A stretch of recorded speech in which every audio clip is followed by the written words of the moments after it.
Welcome to all of you. आज हम समझने वाले हैं उदारीकरण के बारे में, मतलब कि उदारीकरण क्या है या फिर उदारीकरण से क्या समझते हैं। इसी तरीके से आपके माइंड में जितने भी सवाल हैं सारे आज क्लियर होने वाले हैं। तो सिंपल सा चीज है उदारीकरण, इसको समझते हैं उससे भी ज़्यादा सिंपल लैंग्वेज में। तो सबसे पहले हम इसे आसान शब्दों में या फिर ये कहानी के रूप में समझते हैं, फिर इसको आप कैसे लिख सकते हैं एग्जाम में या फिर किसी भी कॉपी में आप कैसे लिखेंगे इसको हम देखेंगे।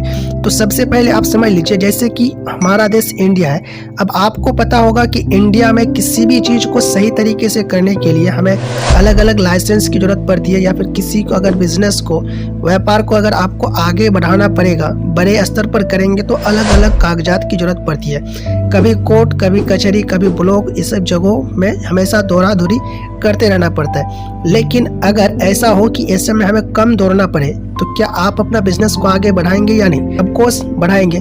तो हमारे देश में बिजनेस के पीछे हटने का सबसे बड़ा रीजन यही है कि हमारे देश में किसी भी बिजनेस को बढ़िया से करने के लिए हमें अलग अलग जरूरी कागजात को जुगाड़ करना पड़ता है, और यही कारण रहता है कि किसी भी देश में बिजनेस यानी व्यापार को बढ़ावा नहीं मिलता है, जिसके कारण व्यापार आगे नहीं बढ़ते हैं। या फिर ये कह सकते हैं कि व्यापारियों के द्वारा बढ़ाया नहीं जाता है क्योंकि उनको इतना झोल झमेला पसंद नहीं होता है। तो सिंपल सी बात है कि अगर हमारे देश में या फिर किसी भी देश के कानून में थोड़ी सी नरमाहट लाया जाए, जिसके कारण व्यापारियों को ज़्यादा झमेला ना करना पड़े, ज़्यादा लाइसेंस कागजात के लिए दौड़ा दौड़ी ना करना पड़े, तो व्यापार आगे ऑफ कोर्स बढ़ेंगे ही बढ़ेंगे। जब झमेला कम होगा तो व्यापार आगे बढ़ेंगे। यही जो चीज है कि किसी भी देश के कानून में नरमाहट लाना, उसी को उदारीकरण कहते हैं। अब इसको आप एग्जाम में या फिर कॉपी में कैसे लिख सकते हैं ये देखिए। जैसे कि इसको अगर आपको उदारीकरण का डेफिनेशन लिखने के लिए कहा जाए,